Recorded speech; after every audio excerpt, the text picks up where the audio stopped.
فَلَنَسْأَلَنَّ الَّذِينَ أُرْسِلَ إِلَيْهِمْ وَلَنَسْأَلَنَّ الْمُرْسَلِينَ، اور ہم لازماً پوچھ کر رہیں گے ان سے بھی جن کی طرف ہم نے رسولوں کو بھیجا، اور لازماً پوچھ کر رہیں گے رسولوں سے بھی۔ یہ بھی فلسفہ رسالت کا بہت اہم جو ہے موضوع ہے جو اس ایک آیت میں آیا ہے، اور بڑے زور شور کے ساتھ آیا ہے، بڑی جلالی شان کے ساتھ آیا ہے۔ دیکھیے، اللہ رسول بھیجتا ہے کسی قوم کو خبردار کرنے کے لیے۔ اب اس پر ایک بڑی بھاری ذمہ داری آ گئی، اگر وہ کوتاہی کرے تو قوم سے پہلے اس کی پکڑ ہو جائے۔ سمجھ لیجیے اس بات کو۔ الرب رب وإن تنزل والعبد عبد وإن ترقى۔ یہ ایسے ہی جیسے آپ نے کسی کو پیغام دیا اپنے کسی دوست کے لیے کہ بھائی ذرا پیغام وہاں پہنچا دینا، یہ کام کل شام تک وہ ضرور کر دیں، ورنہ میرا بڑا نقصان ہو جائے گا۔ کہ وہ کام انہوں نے نہیں کیا، آپ کا نقصان ہو گیا۔ آپ غصے میں بھرے ہوئے آگ بگولا بنے ہوئے گئے اور آپ اس سے لڑے اپنے دوست سے کہ میں نے تمہیں پیغام بھیجا تھا، تم نے میرا کام نہیں کیا، میرا نقصان ہو گیا۔ اگر وہ کہہ دے بھائی مجھے تو آپ کا پیغام پہنچا ہی نہیں، کیا کریں گے؟ وہ سارے جھاگ کی طرح غصہ آپ کا بیٹھ جائے گا کہ اب غصہ کس پہ آئے گا؟ اس پیغامبر پر آئے گا۔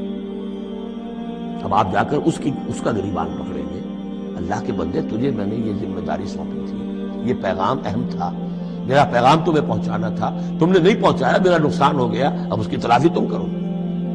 بالکل یہی معاملہ ہے اللہ، رسول اور قوم یا انسان۔ اللہ نے پیغامبر بنا کر بھیجا رسول، خدا نہ خواستہ بالفرض اس پیغام کے پہنچانے میں کوتاہی ہو جائے تو پہلا مجرم رسول ہے۔ ہاں وہ پہنچا دے تو وہ کہتا ہے اے اللہ میں نے پہنچا دیا تھا، اب یہ ذمہ دار ہے، ناؤ دے آر ریسپانسبل۔ یہ جان لیجئے کہ یہ محاسبہ ہونا ہے امتوں کا بھی اور محاسبہ ہونا ہے رسولوں کا بھی۔ فَلَنَسْأَلَنَّ الَّذِينَ أُرْسِلَ إِلَيْهِمْ وَلَنَسْأَلَنَّ الْمُرْسَلِينَ، ہم پوچھ کر رہیں گے ان سے بھی جن کی طرف رسول بھیجے گئے، اور ہم پوچھ کر رہیں گے رسولوں سے بھی۔ اسی کی ایک جھلک آئی تھی نا، ماذا اجبتم، کیا جواب ملا آپ لوگوں کو؟ یا عیسی ابن مریم اانت قلت للناس اتخذونی وامي الہین من دون اللہ، کیا تم نے کہا تھا لوگوں سے، اپنی امت سے، اپنی قوم سے کہ مجھے اور میری ماں کو بھی الہ بنا لینا؟ اب اس کے لیے میں چاہتا ہوں کہ ایک نقشہ ذہن میں رکھیں آپ۔ جب 23 برس کی محنت شاقہ کے نتیجے میں حضور نے اتمام حجت کر دیا، دین کا غلبہ ہو گیا، سن 10 ہجری ہے، حج کے دن ہے، حضور خطبہ دے رہے ہیں، آپ نے اپنے خطبہ حجۃ الوداع کا اختتام فرمایا سوال سے، الا هل بلغت،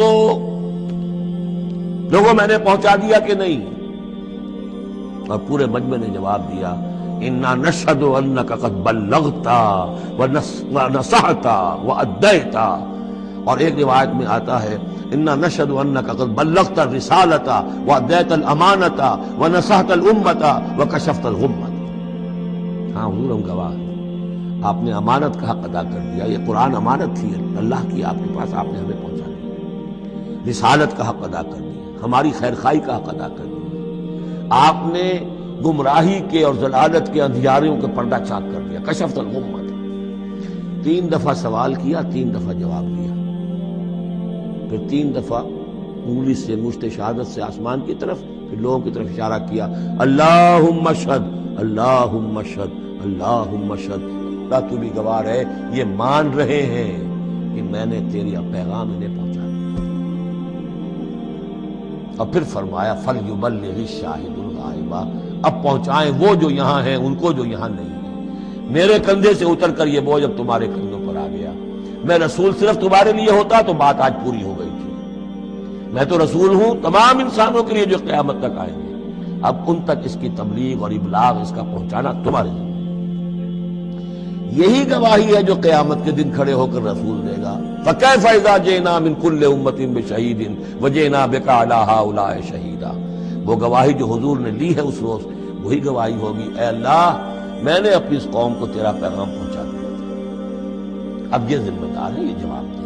They can't plead ignorance، یہ نہیں کہہ سکتے کہ ہمیں پتا نہیں تھا، ہمیں بتایا نہیں گیا، معاملہ ان پر کھول دیا گیا۔ یہ آیت بڑی اہم ہے، فَلَنَسْأَلَنَّ الَّذِينَ أُرْسِلَ إِلَيْهِمْ وَلَنَسْأَلَنَّ الْمُرْسَلِينَ، ہم لازم پوچھ کر رہیں گے ان سے بھی جن کی طرف رسولوں کو بھیجا گیا، اور ان سے بھی جنہیں رسول بنا کر بھیجا گیا۔